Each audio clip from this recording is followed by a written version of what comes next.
Berkali-kali. Dari segi cost juga pada akhirnya jauh lebih mahal fat freezing karena dia butuh berkali-kali. Iya, sedangkan lebih dari 3 kali lagi. Iya, sedangkan cool sculpting hanya butuh 1 kali treatment gitu. 1 kali aja dan udah gitu aja ya. Ya, udah job done. Nah, untuk melakukan cool sculpting ini usia minimal dan juga maksimalnya ada nggak range usia yang memang dianjurkan sama dokter? Oke, jadi memang secara penelitian jurnal belum ada sih batasan usia yang pasti ya, tapi di klinik saya yang pernah saya tangani di usia termuda adalah usia 21 tahun. Oh, ya jadi sudah. Usia aku harusnya udah bisa ya. Iya, masih muda ya ini ya. Iya, jadi umur 21 tahun pernah dilakukan cool sculpting dan usia yang paling tua saat ini adalah sekitar 70 tahun juga pernah melakukan cool sculpting. Wow, 70 tahun dok? Iya. Itu benar sangat-sangat aware banget dong ya sama penampilan. Yes, jadi loh. Tapi biasanya kalau udah usia 70 ya, karena usia lansia juga, kita tidak hanya melakukan cool sculpting, tapi ada beberapa treatment tambahan lebih ke pengencangan gitu. Oh, ada tambahannya lagi kalau sudah usia lanjut ya? Iya, benar sekali. Nah, untuk usia lanjut tersebut, apakah bisa dilakukan sekali aja? Karena kan ada metode lain juga tambahannya itu. Iya, biasanya 1 kali cool sculpting, selanjutnya kita sarankan untuk merangsang kolagen dengan teknologi radiofrekuensi biasanya. Jadi karena dari teknologi radiofrekuensi ini merangsang kolagen yang menyebabkan pengencangan pada bagian tubuh ya. Setelah melakukan metode cool sculpting ini, apakah kita harus jaga makan dok? Terus nggak boleh berolahraga berat? Apa aja sih pantangannya, ada nggak? Ya, sebenarnya salah satu kelebihan dari cool sculpting adalah memang dia tidak memerlukan downtime dan nggak ada pantangan apapun sebenarnya. Sama sekali? Nggak ada. Nah, biasanya jaga makan tetap kita sarankan ya untuk hasilnya lebih maksimal. Tapi juga ada beberapa pasien tetap bandel ya, udah cool sculpting dan makannya pun biasa ya. Seperti kebiasaannya semula. Untuk bagi mereka aja tuh udah berkurang around 4-5 cm untuk bagian perut. Iya. Walaupun bandel sekali ya. Walaupun dia makannya bebas. Nah, tapi biasa kalau mereka yang dikombin dengan jaga makan biasanya lebih dari 5 cm pengurangannya untuk daerah perut. Ya. Iya. Dari tadi dokter ngejelasin kayaknya ini ya bikin tertarik aja bawaannya ya. Mau bisa dicoba nih. Oke, yang terakhir nih dokter, ada nggak tips dan juga saran nih untuk pemirsa di rumah supaya mereka ini nggak takut untuk melakukan metode cool sculpting ini? Oke, jadi tips dan saran dari saya, kita benar-benar mencari sarana kesehatan yang menyediakan cool sculpting original ya, benar-benar treatment cool sculpting. Karena kalau misalnya kita salah memilih treatment yang hanya mengatakan fat freezing, itu biasanya hasilnya tidak ada dan butuh berkali-kali dan membuat cost-nya juga jauh lebih mahal. Jadi benar-benar kita harus berhati-hati untuk teknologi cryolipolysis ini. Pilihlah benar-benar treatment yang original cool sculpting, karena hanya cool sculpting satu-satunya treatment di dunia yang mendapat FDA approve untuk menghancurkan lemak. Gitu sih. Oke, jadi gimana? Mau coba kan habis ini? Langsung hubungi Dr. Ronald ya. Terima kasih banyak ya dokter ya atas informasinya. Thank you Yunika. Dan juga pemirsa di rumah, terima kasih juga telah setia bersama kita berdua. Sampai ketemu lagi di episode berikutnya. Bye.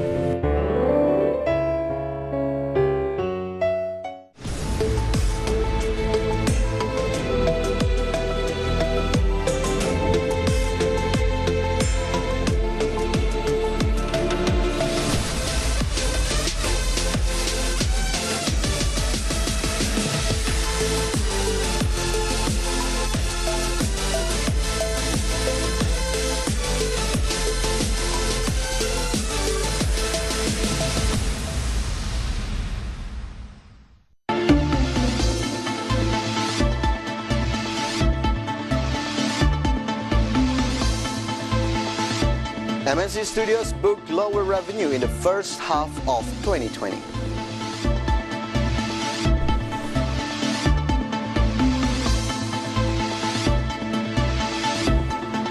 Sarina to become the main shopping centers for Indonesian SME products.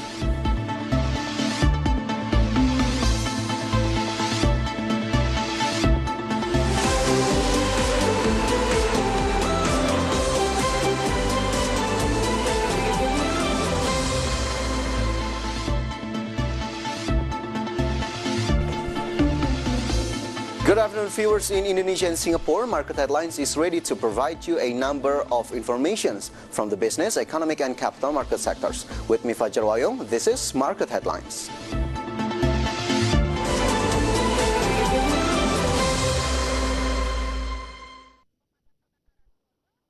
Yes, viewers, we're going to start Market Headlines by looking at the Jakarta Composite Index intraday movement. So JCI opened at the level of 5,300.93, and then approaching the closing time on the first session, the index was on the level of 5,277.8, and then the index was showing weakening trend by the second session closing time. Index was closed at level 5,272.81. In short, JCI was weakened at 0.42%. And next, we're going to see the sectoral movement. Leading the dynamics of today's trading, we got trade sector went up by 0.25%, mining sector went up by 0.09%, and the leader of the weakening trend, we got miscellaneous industry went down by 1.19%. Basic industry went down 1.09%. And yes, here's the list of today's top gainers in today's trading. So BMTR went up by 11.03%, closed at the level of 322. Bigas went up by 4.82%, closed at the level of 1,305, while Pakuwon Jati went up by 1.48%, closed at the level of 412, and NV Technologies went up by 2.25% at 91 rupiah per share. And meantime, the top losers for today's trading. Telkom, minus 1.64%, closed at the level of 3,000 rupiah per share, while MSCN went down by 2.67% to 910. And then MDKA, minus 2.41% to 1,805. And then Bank Mandiri or BMRI, minus 0.81% to 6,100. And next, we're going to see the intraday movement of rupiah towards US dollar. So rupiah opened at the level of 14,786. Rupiah was also showing strengthening trend towards US dollar and was closed at the level of 14,740. In summary, rupiah was strengthened 0.81%.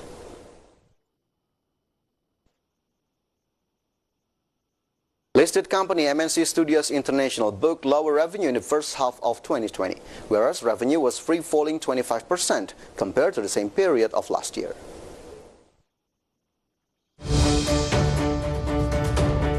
COVID-19 pandemic hit all sectors, including entertainment.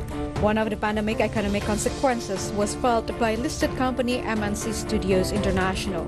Lower revenue in the first half appeared as the existence of large-scale social restrictions imposed by the government in order to stem the spread of coronavirus. As confirmations, the director of MNC Studios International, Dewi Tembaga, explained that the decline in company's revenue that occurred in the first half was due to lockdown policy, so the company productions unit not functioning optimally. Untuk kinerja laporan keuangan untuk PT MNC Studios International Tbk untuk periode sampai dengan Juni tahun 2020 dibandingkan dengan periode yang sama di tahun 2019, ini 6 bulan, kita lihat pendapatan turun sebesar 25%. Hal ini diakibatkan karena kemarin selama kuartal 2 kita terkena PSBB dan dampak COVID, sehingga untuk unit production house kita tidak bisa secara full melakukan produksi secara normal. 2020 is heavy economic upheaval for the company. Since 2019, company booked a very positive performance. At the end of 2019, MNC Studios International managed to record 1.7 trillion revenue, whereas the largest portion came from digital revenue.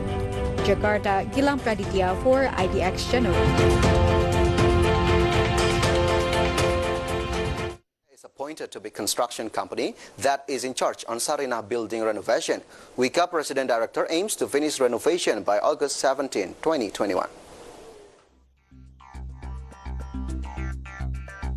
PT Sarinah Persero plans to renovate the building on Tamrin Central, Jakarta. To put it into realizations, one of the state-owned construction company, namely Wijaya Karya, is trusted as the state-owned enterprise that will renovate the Sarina building.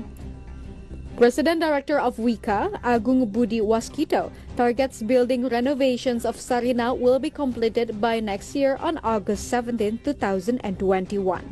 Agung Budi Waskito added, under renovations of Sarina building, there will be around 400 workers who are under 45 years old will be employed.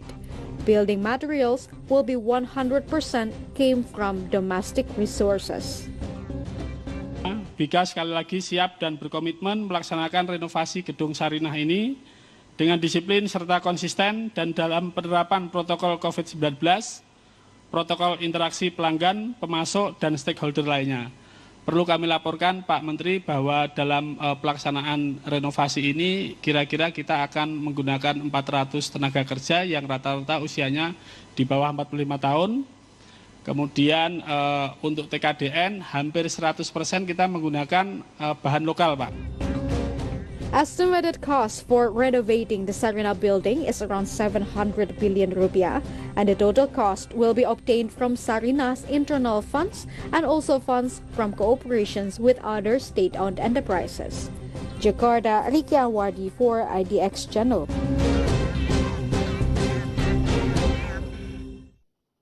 Market headlines will be right back after this quick break. Stay tuned.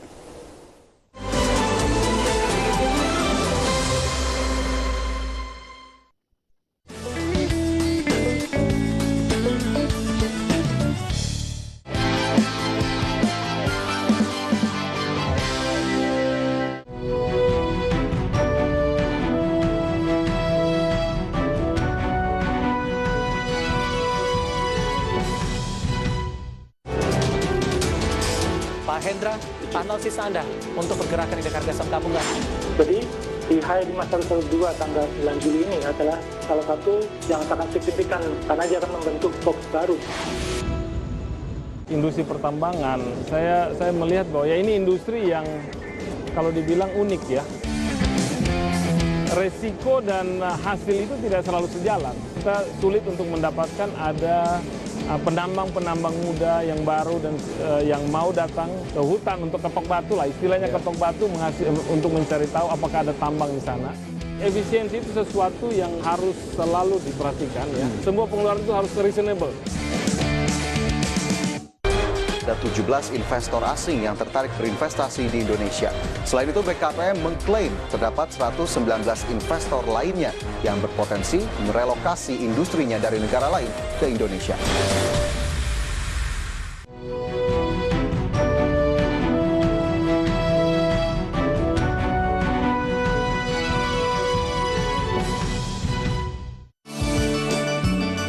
Sebetulnya industri hilir itu lokal itu udah siap. Jadi pemerintah juga nggak perlu lagi menarik investor untuk industri hilir. Jadi pemerintah cukup menarik investor untuk industri bahan baku.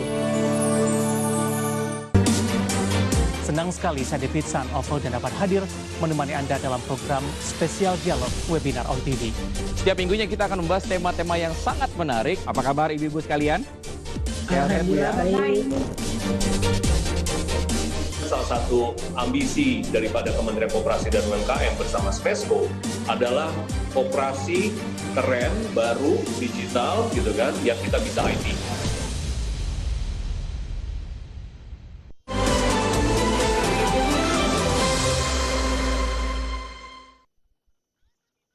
Welcome back to Market Headlines. Regarding Indonesian trade surplus in July, Economic Observer assessed that Indonesia has not yet posted positive record.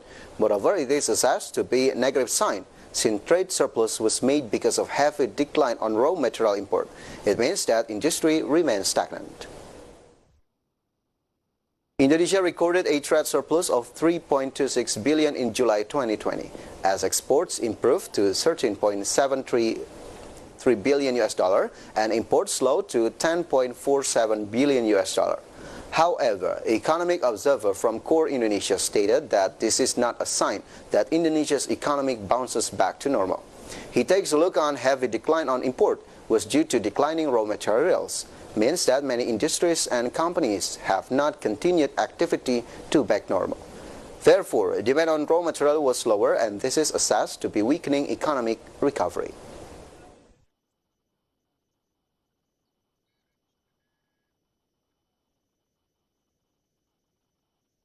And viewers, after a country's euphoria in celebrating Independence Day, there is another good news. This time comes from Statistik Indonesia.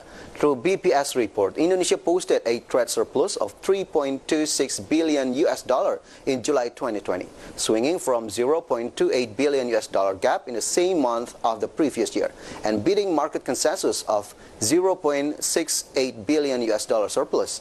As trade surplus is one of key economic indicators, let's take a look at the next graphic to have a deeper view. So this is Indonesia trade balance in billion US dollar. While July 19, Indonesian trade surplus 15.24 billion US dollar for export, and then Indonesia trade balance posted 15.52 billion US dollar in export activity. While in July 2020, for export activity, Indonesia posted 13.73 billion US dollar, while import is slightly lower at 10.47 billion US dollars. So we can see the declining activity year on year from Indonesian trade balance. So this is the third straight month of surplus in trade balance, and we can see that as the third surplus, the largest surplus since August 2011. Reasons behind such surplus is because import dropped less than export amid the coronavirus pandemic. In the other hand, if we talk about trade relation with other countries, Indonesia managed to save more export rather than to import. There are some countries that let Indonesia post a significant surplus. What are those? Let's see through the data. So here is the countries that Indonesia posted a highest surplus. The first one is United States by 1,040 million US dollar, and India is on the second place with 466.9 million US dollar, and the Philippines 460.4 million US dollar. So these three countries, as Indonesian trade relation, Indonesia still able to post a significant surplus to these three countries. So as United States is a country that Indonesia posted surplus the most, let's take a look closer on how actually trade relation between two countries in the next graphic. So here it is, Indonesia and United States trade relation in million US dollar. So for export, 1,607.8 million US dollar, while import 566.9 million US dollars. So the trade balance, Indonesia was still able to post surplus by 1,040 million US dollar. And for us, it has always been associated as a good thing when it comes to word of surplus. But economists generally agree that neither trade surpluses or trade deficits are inherently bad or good for the economy. For example, economic observer from IndiHome sees different perspective on current Indonesia's trade surplus. According to him, trade surplus can be said to be good if the performance of exports and imports both increases, but export posted higher increase. Under the condition of the COVID-19 pandemic, the decline in imports is not an achievement. In fact, this is a warning or a sign of a national or domestic economic downturn. So let's have a deeper view by assessing Indonesian import from January to July period. So this is Indonesian import January to July in billion US dollar. For consumption goods, 8.93 billion US dollar in 2019, while in 2020, 8.29 billion US dollar. And how about the raw materials? We can see that in 2019, it is higher, of course, to 73.31 billion US dollar, and for 2020, from January to July, in total, 60.12 billion US dollar. And for capital goods, as one of the economic indicators, in 2019, 16 billion US dollar, Indonesia have imported capital goods in January and until July in last year, while in January up to July 2020, 12.96 billion US dollar capital goods import value. So through the data, we can assess that one significant factor on declining import is raw materials. According to Economic Observer, July surplus was not a positive signal. It is more to negative sign that industries have not operated normally again. So the needs of raw materials dropped significantly. The question is, how crucial is raw materials import in our trade balance? Let's take a look at the next graphic. So this is the proportion of Indonesian import in January up to July. While capital goods took 16%, consumption goods 10%, while raw materials took the biggest portion at 74%. The data is taken from Statistics Indonesia. So the realization of raw material imports fell by 2.5% from June 2020, or even decreased by 34.46% from the position in July 2019. Suharyanto, as the head of Statistics Indonesia, warned that the condition is not a good sign. Slow demand on raw materials mean manufacturing industry experience stagnation without further expansion. Therefore, government needs to be aware of this. So we hope Indonesia's trade balance will be better in upcoming months without signs of negativity. And stay tuned on Market Headlines. We'll be right back after this quick break.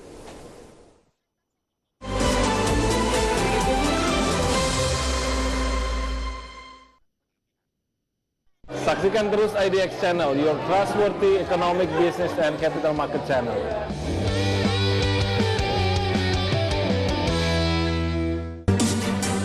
Senang sekali saya David San dan dapat hadir menemani Anda dalam program spesial dialog webinar on TV. Setiap minggunya kita akan membahas tema-tema yang sangat menarik. Apa kabar ibu-ibu sekalian? Alhamdulillah baik. Salah satu ambisi daripada Kementerian Koperasi dan UMKM bersama Spesco adalah koperasi keren, baru, digital, gitu kan, yang kita bisa IT.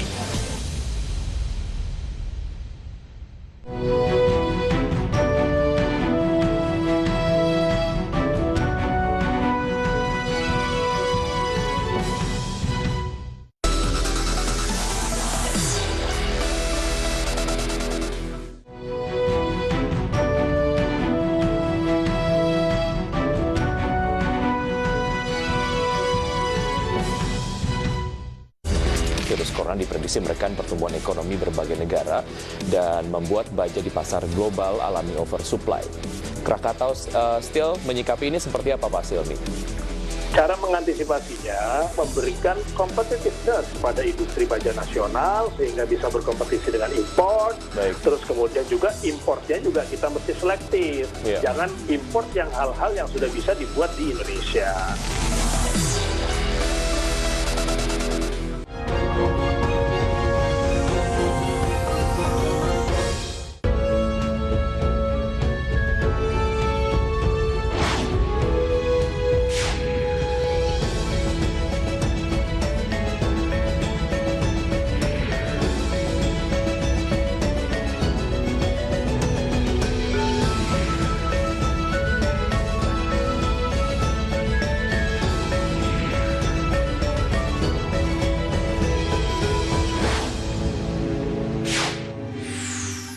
Adikarya komitmennya kemanapun dan apapun yang akan dibangun oleh negara, kita akan siap mendukung. Kita juga saat ini punya proyek di ujung Banda Aceh dan juga punya proyek di Papua.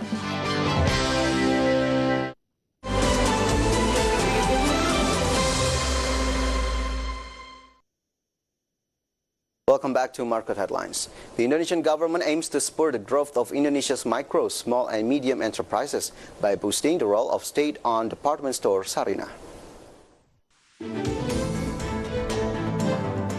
State-owned department store Sarina will be fully transformed. This time, Sarina will become the main shopping center that specializes in selling MSME products with the concept of community mall. The President Director of Sarina, Fethi Quartati, said that the transformation of Sarina will mainly raise the theme of the mall community concept, so that it will be a special attraction and not head-to-head with shopping centers in the area around Tamrin, Central Jakarta. Dan konsep yang kami akan angkat di Sarina adalah konsep community mall. Jadi tidak head to head dengan Grand Indonesia atau Plaza Indonesia atau mall lainnya, tapi menjadi mall yang khusus, yang sangat unik, karena ini adalah mengandalkan komunitas, neighborhood, dan juga public engagement. Dan itu yang menjadi daya tarik khusus untuk Sarinah. Fathi added that in Sarinah transformation, there are 5 concepts, including the concept of business, branding and communication strategy, product and tenant, digital business, as well as human capital. This business concept will focus on retail, trading house, digital, as well as property, where later Sarinah will transform into a contemporary specialty store by providing a lot of fashion, shoes, craft, health, beauty, accessories, bags, and other MSME products. From Jakarta, Wicky Adrian for IDX Channel.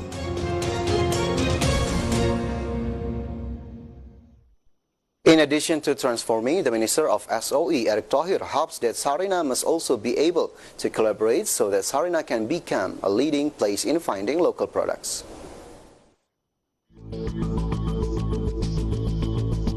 In supporting the independence and advancement of local products, the Minister of State-Owned Enterprises, Erick Thohir, hopes that Sarinah's transformation should be realized soon. Apart from being transformed, Sarinah is also expected to collaborate with other state-owned enterprises who are members of the tourism cluster, such as Garuda Indonesia, Angkasa Pura, up to Netter Indonesian hotels. Erick Thohir recently asked Sarinah to collaborate so that the transformation goal of Sarinah, which is currently being proclaimed, will have a very positive impact. UMKM kita yang sedemikian ragamnya ini harus kita sukseskan. Sehingga tadi tujuan kita melakukan transformasi dan kolaboratif seperti ini ada impact-nya. Ya, bukan hanya sekedar lip service. Erick Thohir added that Sarinah collaboration with state-owned tourism clusters is believed not to damage cooperation with the private sector, MSME, and regional SOE, because Sarinah will continue to prioritize local superior products from various business actors. From Jakarta, Wicky Adrian for IDX Channel.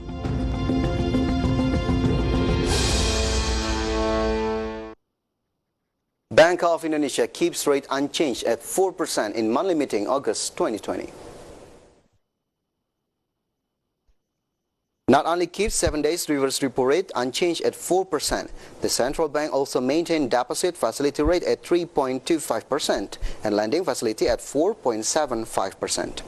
Governor of Bank of Indonesia, Peri Warjio, stated that the decision is consistent with the need to maintain external stability with inflation expected to remain low. In addition, the decision to maintain this benchmark interest rate will be balanced with other policy steps, such as continuing to maintain the stability of the rupiah exchange rate in line with market fundamentals and mechanisms.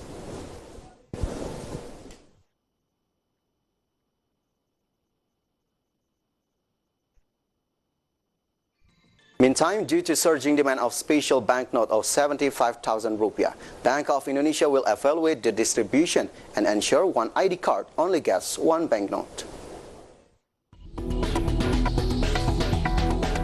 To get special banknotes, there are some steps needs to be inquired.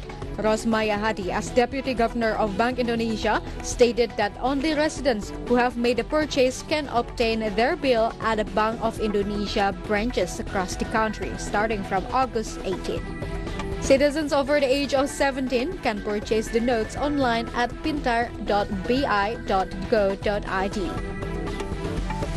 Special banknote sales is limited by Bank of Indonesia, whereas Bank Indonesia only provide 300 papers in Central Bank in a day, and for branches office, Bank Indonesia provides 150 papers in a day. In the first period, Bank of Indonesia prepared 7,050 papers to be distributed.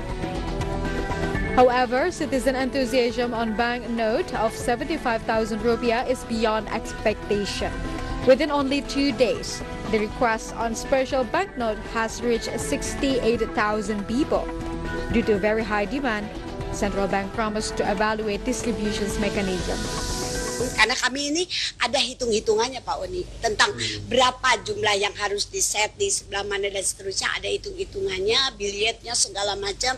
Nanti kita set evaluasi kita ya Pak, itu, dan juga KTP. Kita juga melihat sebaran KTP yang ada dan seterusnya, sehingga tadi rata-rata adalah 150. Tetapi kembali ini nanti kita akan evaluasi lagi.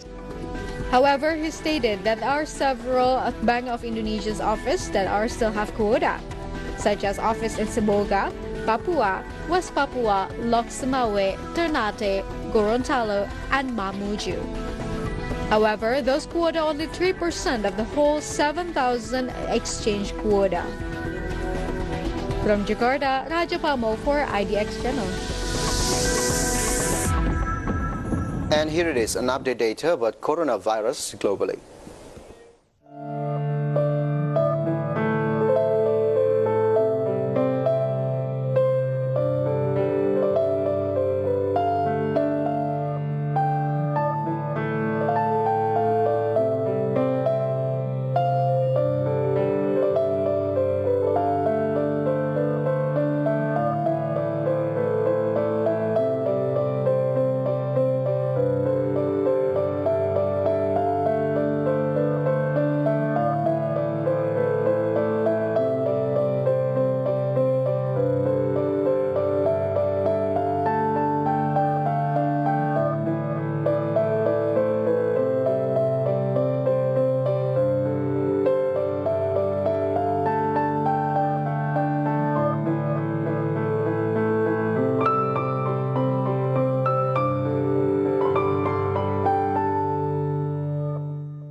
Traffic close market headlines today. Please enjoy our next program on IDX Channel, Your Trustworthy Economic, Business and Capital Market Channel. I'm Fajar Wayong. Have a nice evening.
Buat saya, motivasi terbesar adalah cinta. Karena saya percaya apabila kita fokus kepada cinta, maka apapun yang kita lakukan, perbuatan kita, pikiran kita, tenaga kita,